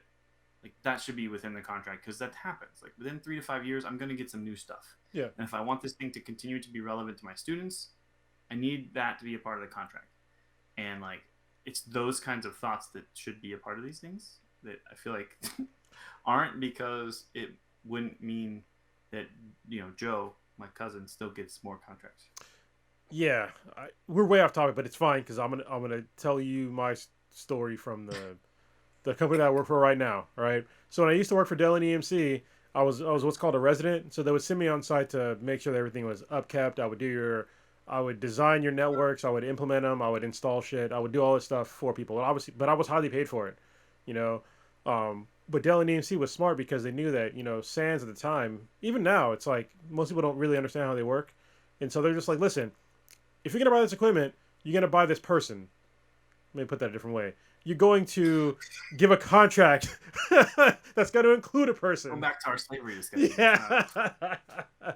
It's going to include a quote-unquote resident, and we're going to send somebody on site to maintain these systems for you. And if you need them to install stuff and do whatever kind of upgrades, that'll be included in your service. Company I work for now, they don't do that shit for every customer. I have plenty of DoD customers where they have outages and they're dark sites. Basically, I can't, because they're probably on SIPR or TIPR net. So obviously I can't touch their systems at all. Normal customers, I can go in there and like change shit on the fly if I wanted to. But they have these dark sites. But then they have these admins that don't even know how these things work. They're just like, I don't know. They don't even have the root passwords, which is like that should be a requirement. If you're gonna be on a dark site, you need to know how this. First of all, you need to be trained in the equipment, and you need to know how to like implement things and like change it. But these people, they don't know how to do that.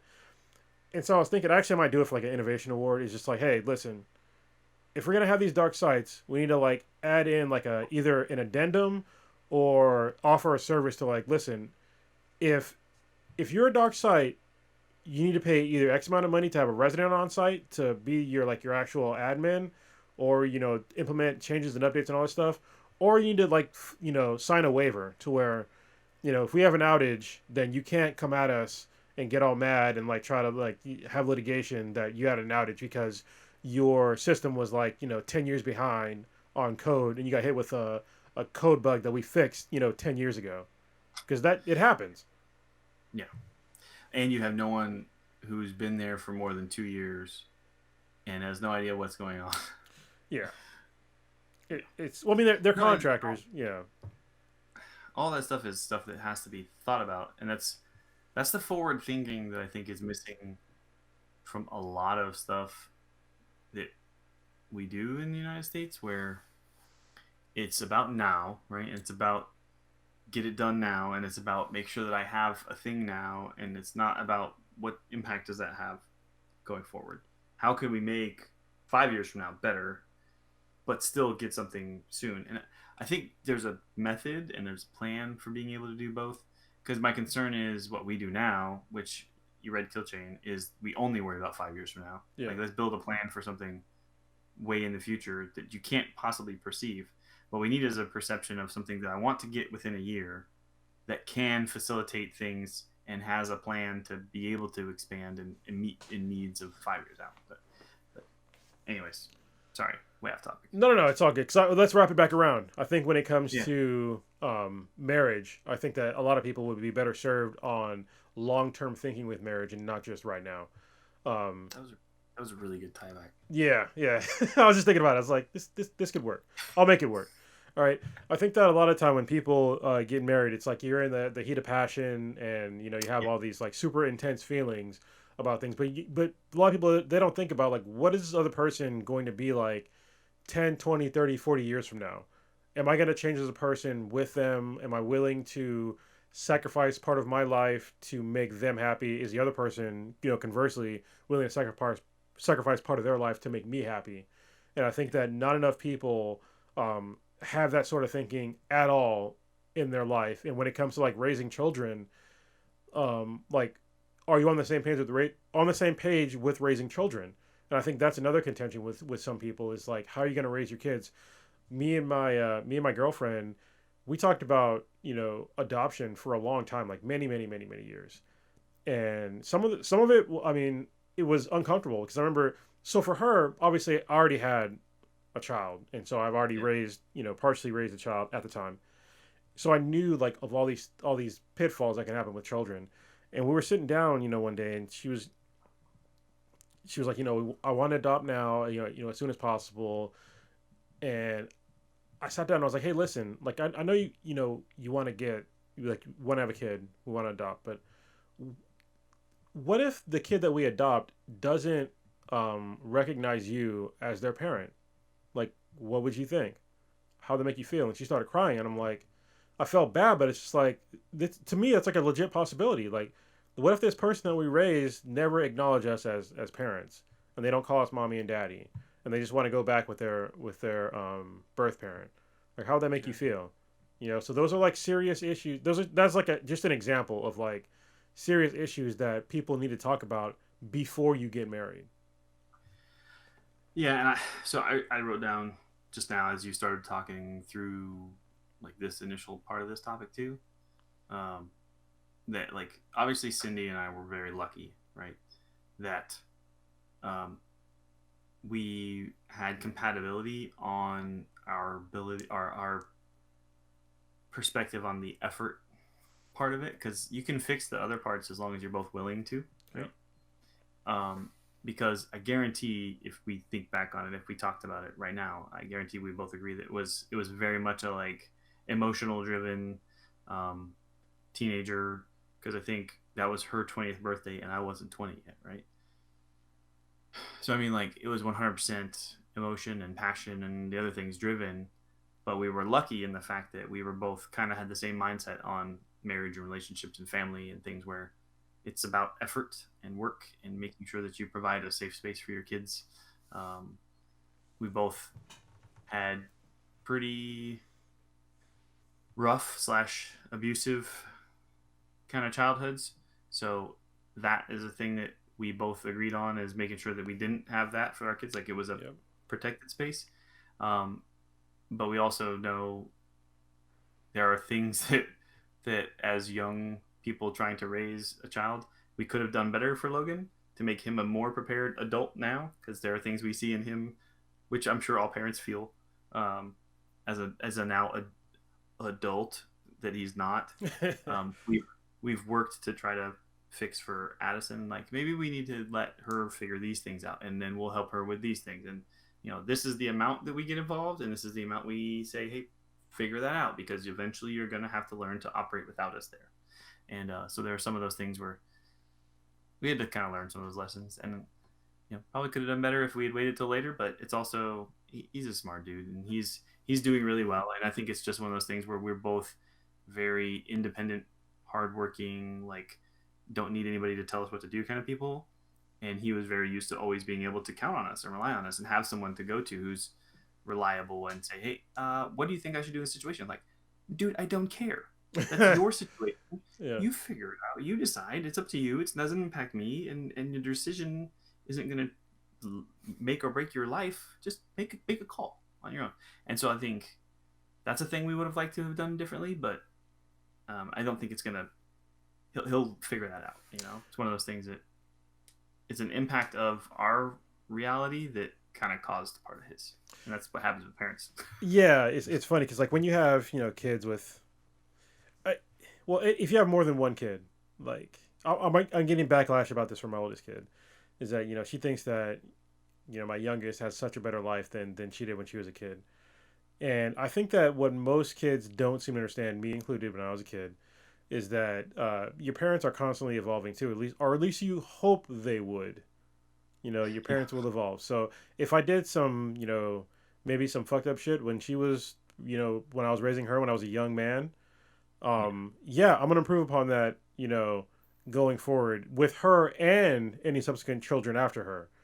And I think that most people, they don't really get that. Like, why does the youngest kid get treated better than I did when I was growing up? But it's like, yeah, you would hope that your parents are better people as they grow, because they should learn from you and the mistakes that they may have made with you, and maybe give them like a little bit of leeway on that. Because it's like, even with with my oldest daughter, it's like I don't treat you the same way that I treated you when you were like 8 years old. Like you don't see the change that I've made as a father with you, like me and you on a personal level. But when you're young, uh, you might forget some stuff, or just leave it out and be like, oh well, woe is me.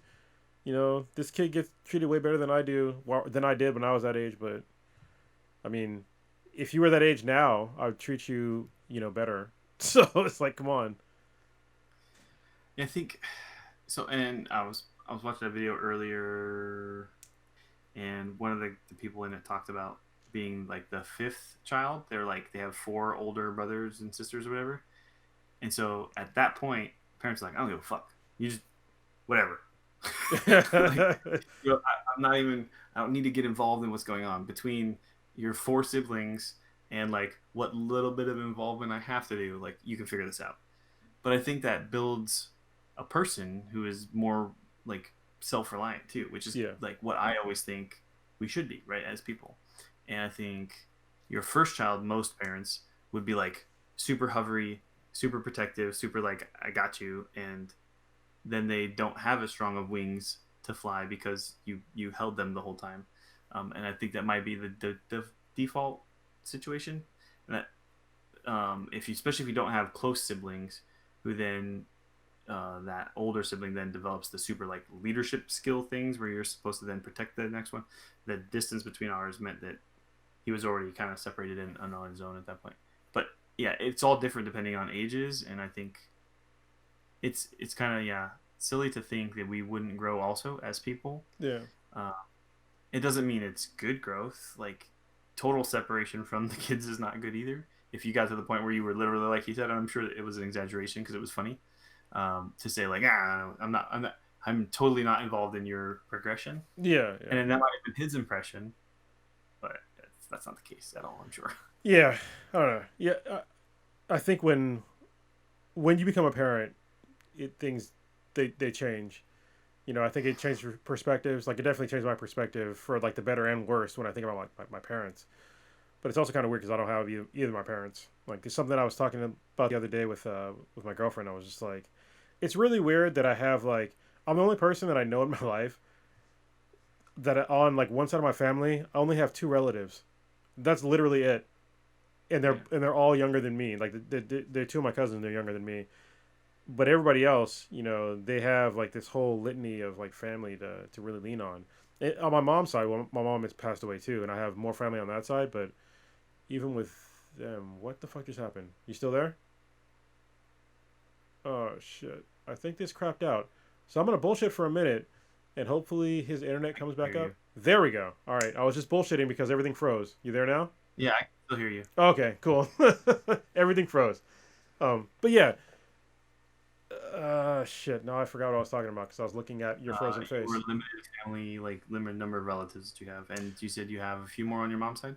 Yeah, I have a few on my mom's side, but I'm not close to. I'm only close to like a couple of them, so it's kind of weird. So like my version of family is like it's mostly like friends, and some family. Like my cousin who's on the podcast, he's like my closest person that and my sister. I mean, she's close too because she lives not far away as well. But I didn't grow up with her, you know. So that's also kind of weird. So I have like this weird perception of family, and I'm trying to like make like a closer knit family now, but it's difficult when you didn't grow up with like you know a traditional close knit family. I couldn't rely on um, my mom and my dad really that much growing up, so and that's kind of weird.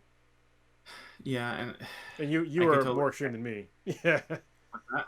I said in your version is even more extreme than mine. So I mean, I think that so I can connect with some of that and understand it too. And late like recently, I've started reconnecting with some of my cousins because um, this was a totally like super like really uncomfortable reconnect. So my dad, so all my grandparents are dead. My dad died not too long ago. I got in touch, and so I'm finally back reconnecting with my mom. I had a really really weird um, uncomfortable text message conversation with her today, like to the point where my boss came in to ask, like, "Hey, have you heard from this guy who's supposed to provide us with power so everything?" I was like, "I haven't checked on it yet. I just got a text message. I think my mom might be about to kill herself. So could you give me a few Jesus minutes?" Christ, man. He's like, "Yeah, take care of that. I'll be right back." Yeah. Thanks. So it was enough of a questionable message for me to be like, "Oh my God, are you okay? What's going on? What's the deal?" Um, and so we're getting closer. We definitely had our issues, but like, um, her brother, my mom told me this was maybe dang almost 2 years ago now, right? She messages me like, "Hey, do you have? Are you in touch with your cousins, Kimberly and Audra, at all?" I'm like, "No, but I can try to look them up on Facebook real quick. Hold on, why?" I'm looking them up. She's like, "Their dad just died." I'm like, "Okay," and I find them on Facebook. I'm like, "Hey, how's it going? Not a really good reason to reconnect. I hate to bring you this message, but your dad just died?" Wow. Like, we haven't seen each other or talked to each other in probably 10, 15 years, more than that probably. Oh God, it would have been more than that because I didn't see them since I was a teenager, maybe 13 or 14 years old, and then this was only 2 years ago. I've been in the Marine Corps for almost 20 years, so it had to have been 25 years since we even talked to each other, and that's the reconnect. Like, hi, I miss you guys, but I need to tell you something. This is bad news, right? But luckily, that's forced us to kind of reconnect, and it's been good. But and we're all like the same age because they were closer in age than my mom's brothers. Mm-hmm. So yeah, it was weird, but like it's kind of nice now to have cousins somewhere around my age that I can message every once in a while and be like, hey, what's up? How you doing? Yeah, yeah. Family is good if you have good family. Anyway, Yeah, it's terrible when you have bad family. it's as good as you make it. Yeah, yeah. Because I think we all like most people have like that one person in their family. They're just like, we don't talk about them. You know. I feel like that's me sometimes. No, I think you're doing okay. That's a cool shirt, by the way. Your shirt is cool as fuck, by the way. The NASA shirt. Oh yeah, that's what I wore today for the landing on Mars. Mars landing, yeah. Yeah, that's the day for those watching this. Obviously, a couple weeks from now, we want. I know I at work like was telling everybody. So we have teams for like most of our interactive stuff, and I have some groups together for all of the other satcom nerds, and I'm like posting them like Perseverance is about to land. And, I even had I was in the middle of a professional military education session regarding this new Marine Corps like doctrinal publication that came out about learning and how we're supposed to, really reevaluate how we're teaching everything. And like we're a few minutes towards the end of it, and I'm like, just so everybody knows, that 7 minutes until the Mars Perseverance the atmosphere, so you don't have much time because I'm about wrap done it up. with this, whatever we're done. Wrap it up. we need to finish up what we're doing because I want to watch this thing. So, yeah, it was definitely, I don't know, it's big news for me. I really dig space stuff, so I was definitely excited. The fact that this thing has two elements. I mean, we're going to Perseverance for a second. Two elements of the Perseverance stuff that's super huge for me is the sample concepts it's building, so that the Earth return vehicle that's supposed to land out there to send back the samples to Earth so that we can analyze them underneath better scientific systems here on Earth is huge. That's the first time we're gonna do anything like that, and I mean, on some level, scares the crap out of me. Let's bring this stuff back from an alien planet. Yeah, it's not bad. Yeah, you won't know until it gets here. Yeah. And then the second part is the fact that we're gonna fly a drone. Like we're gonna let it take off and like see how well it flies. It doesn't have sensors. It doesn't have scientific measuring devices or anything like that because they're expensive and we don't know how well it's gonna fly. So I get that, but I'm super stoked about those two parts of it. Yeah, SpaceX is some pretty dope shit, and like seeing like us getting to Mars and really expanding upon like all these other places it's fucking amazing. I just wish that we could. It's funny how like it used to be NASA, and now a private company has like really taken over. Like space exploration. It's to me it's fucking sad. Like it's really sad. I mean, the rover itself is still NASA. Is it really? Like, but they had to take a SpaceX rocket. Still NASA's thing. It was built at JPL. It's a 100% NASA project. But most of our current space development stuff is definitely SpaceX. Yeah. Yeah. But it's all good, I mean, Elon Musk, he seems like a okay guy. I just hope that we get people to Mars before he dies, right? Because he's older, not super old, but like old enough that we'll definitely get there in my lifetime. I told my kids like actually yesterday, I was like, we will definitely make it in their lifetime. But I would hate for Elon to have done everything that he's done and built everything that he's built and like not see it happen, even if it's not him. Yeah. If he just at least know that it happened, that'd be awesome. Yeah, I think he needs to definitely see the fruits of his labor.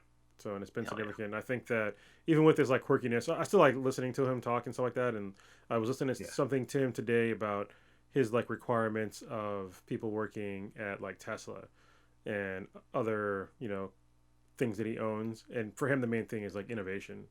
It's like once you stop innovating and you stop like really thinking, then you should probably think about getting another job. And he said, for him, it's like it doesn't matter if you have a degree in anything. To him, like he downplays just like me. Like I don't put a lot of stock in college. It's like as long as you're like pushing forward and trying to innovate, you don't need a degree for that. So yeah, I would love to work with Elon. That'd be amazing. Yeah. So anyway, that was a weird way to end, but maybe end. Is there anything else? Any other notes you had that you want to ask me questions about on my thoughts on marriage and why I don't dig it in its current iteration? No, I guess so. I'll end with like it's more like two comments. Actually, I do have a question. What's PPO? Oh, it's like I forget the actual name of it. It's the goddamn. It's a different form of insurance. So basically, if you have a HMO, you can only go to like a certain like hospital group. But I have a PPO, which means I can go to like basically any like hospital or medical group that I want to go to, and I don't need Okay. to have a what do you call it? What the fuck's that shit called? They need to refer Your you. co- I don't need referrals. Perfect example.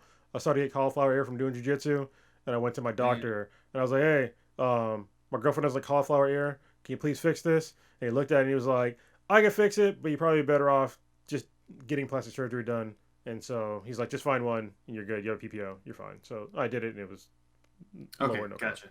For some reason, I was thinking it was more connected to something like an HR department or something like that. Someone who manages your stuff because of the way the context that we're in. That's why I was like confused for a second, but that makes more sense. Yeah, sorry. Yeah, I guess it would be confusing if you're in the military because you got I know. TRICARE and you got the regular military shit. So Yeah. yeah. Um.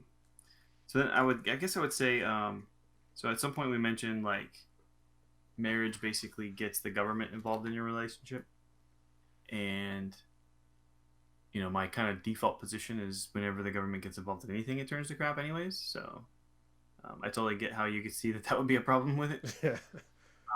And I think that it's a matter of perspective in how you're looking at it. Because while mine falls into that category because the government is tied to it, I think that we both kind of look at it as a different thing. It's that social contract that you already have between me and my wife, and I don't see that there's a difference probably in what I perceive to be the relationship that you've established between you and your girlfriend, as you call it. But I know the time you've spent, and I see the way that you talk about it and how you treat that relationship, and the amount of work and things that you guys have done. I I don't see that the social contract part of it, the agreement and the relationship that you've established between each other, as drastically different. I just think of it as a difference between how it's managed or how it's recognized by some organizational entity that seems to govern our lives, probably far more than it should. Um, and so that's where I see the disconnect, and that's why I think if we could create an establishment or a recognition of a contract that has the same relationship recognition and structure and incentives, I would say, but I don't know if that's the right word I want to use, but doesn't tie you to some of the other legal ramifications that you mentioned as detrimental. It could be a good thing. But yeah, then my concern just becomes then what would be the benefits of a marriage type contract then compared to, let's use civil union as the example. Yeah, I mean, to me, I think if we could just remove those other detrimental things out of marriage, that I've talked about, especially with like when it comes to alimony and stuff like that, I think that I'd be more on board with it. But the current iteration, it's like no. And what's weird too is that like a lot of people that I know, they consider me and my girlfriend as just married because some people that I know they're just fucking old school. It's mainly actually no, it's both men and women. They're just old school minded people, and so they'll call us, husband and wife. I'm just like, I'm done correcting you. Like, I'm not. It's not a huge deal to me, But at the same time, like they can't get out of the mindset of you can be together with somebody for multiple years and not be married and have kids, and we're not some weird people. We're not in some weird commune. Even though I have no problem with communes or anything like that or hippies or shit, anything like that. But it's just like it's not weird. You can live a normal life and not be married and care for I somebody just don't else. get why they just say partner though. Like, why can't you just say your partner or something? Yeah. Because I mean, it's funny because like me and my girlfriend were talking about that too. Like, what do we call each other? Like, we need to have like a different thing. I'm like, I have no problem with partner, but usually when somebody says like a partner, they think that you're gay. Yeah. So that's and I mean, for better or for worse, I guess. But it's like one of those things. It's like the rainbow. They took the word. So I don't have a problem with saying partner though, but they just think about it as like something totally different. Um, There's something I can't think of what show it was, but it was super dumb. It was like it said spousal unit.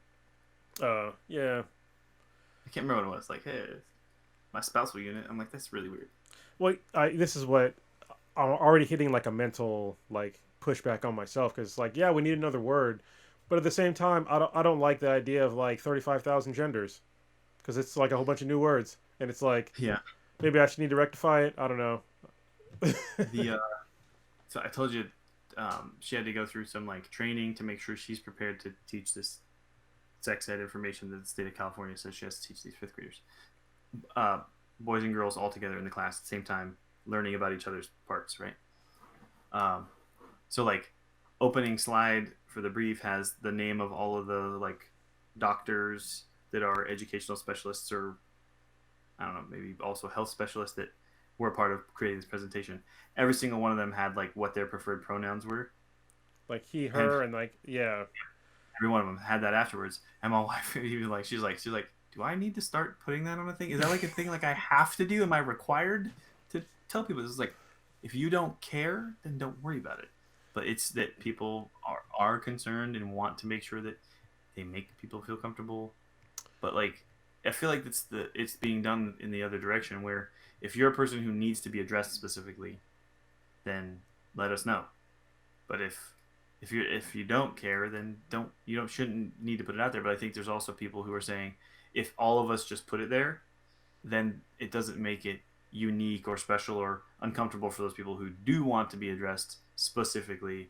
When they put that in there, you'd be like, oh, you're someone who needs to have it specifically addressed, huh? yeah. So when it comes to like the new added pronouns and stuff like that, when I get to something that is beyond him and her, I'm probably just gonna call you by your name, and it's not Yeah. out of disrespect. It's that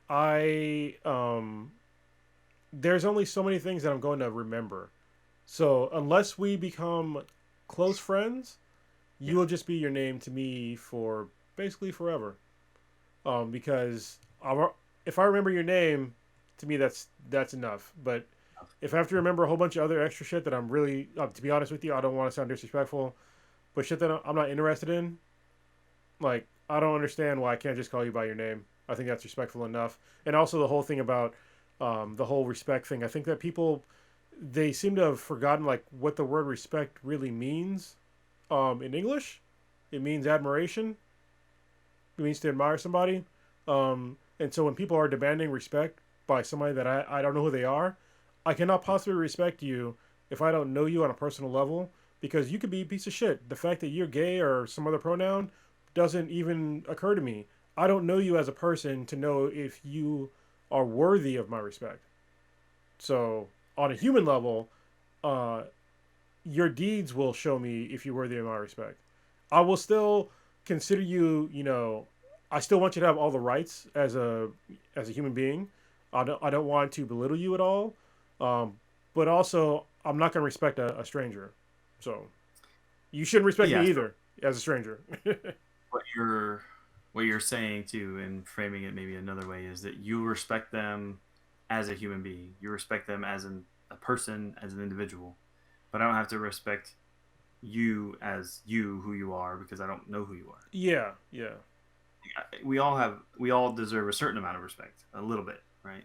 Just because you're a person and you deserve a certain amount of um, respect in that sense. Like we talked about, like maybe, right, at least the bottom level of Maslow's hierarchy of needs. You deserve that. yeah. Like the very yeah, and it's not a very high standard. I mean, because I know a lot of pieces of shit. We still don't, we don't maintain that. Yeah.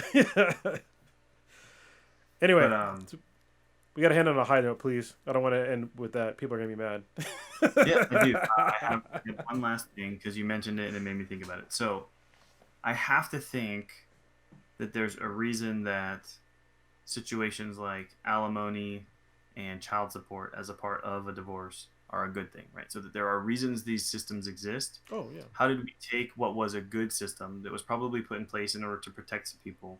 We've broken it and perverted it and use a term in a way that maybe is not exactly what I mean, but we've twisted this system to the point that now it's being abused by everybody instead of meeting its original intent, which is probably to protect someone or take care of someone who maybe would have been um, put under or not taken care of uh, That's what I was thinking. Like, do we see a situation where maybe there's a reason that it was originally institutionalized and created, and then has now been turned much worse than it was originally intended for? Yeah, I mean, I know the reason why it exists, why it's traditionally existed, especially alimony, is because traditionally, when you look at marriage, a woman couldn't work, so they literally could not work. So if when they got a divorce from a husband, they still needed to have resources because traditionally the man would provide them with resources. So if you literally cannot work because you legally could not work, especially in certain fields, then yeah, I totally understand the need for alimony back then. But it also came with the downside of women didn't have rights. So if you want to go back to like the traditional thing, then they didn't have rights, so they literally couldn't do it. In 2021, and the past number of decades, we've been living in the two income households, and so they really need to update these laws and to account for two income households. Like just because, especially when we have these alimony cases where people that literally had no bearing on on helping the top earner earn more money, but yet they're entitled to their money when they still have a job themselves.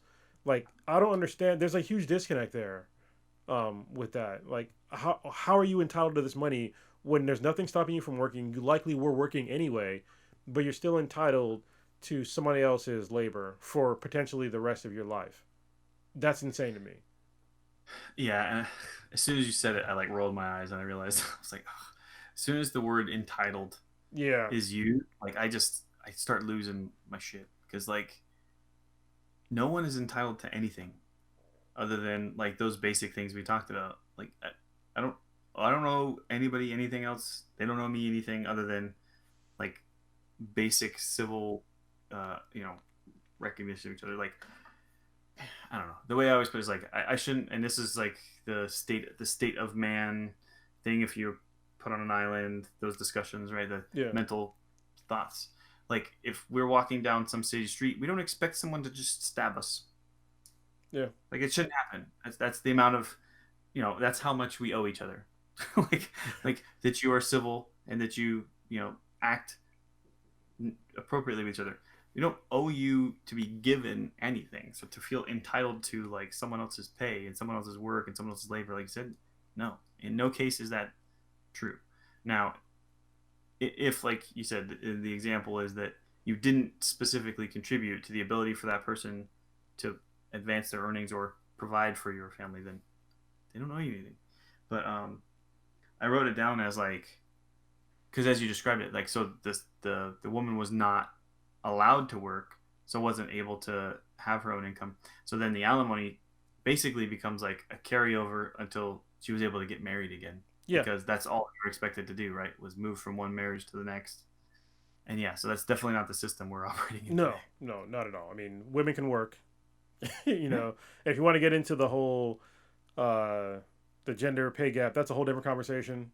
Um yeah, and yeah, it's a problem. yeah, it is a problem, but it's also I think that most people they don't understand that part of it isn't necessarily just because men make more money. It's also like what men go into for jobs and what women go into as jobs, and I think that most people they don't take that into account. Like when I can ask 50 women on the street, "Hey, are you want to work on computers for a living?" And if if one of them said yes, I'd be fucking surprised. And that's not being sexist at all. It's like it's not an interesting field for first of all most people, and second of all, a lot of women. It's not interesting. At the same time, I don't want to be a fucking nurse. You know? Yeah, I would. Yeah, you said 1 in 50. I would bet like 1 in 20, maybe you might find one. I think 50 might be doing a good job exaggerating, but like Yeah. it's still like it. Yeah, it's about the fields that are chosen. So then the numbers have to be done internal to a specific field by comparison for gender, and then I think then we could start looking at it and analyzing and saying, are there certain fields maybe that are still doing some pay differences that they shouldn't be doing? Yeah. Um, And to be clear, I would love to have more women. I'd love to have more women and more minorities in the IT field, but it's also like it's hard to convince somebody to just type shit all day. Like it's not I understand how it's not appealing to a lot of people. or 10 meetings Yeah, all day. yeah, and listen to some dumbass managers that you know are less intelligent than you, but you got to listen to them anyway. Yeah.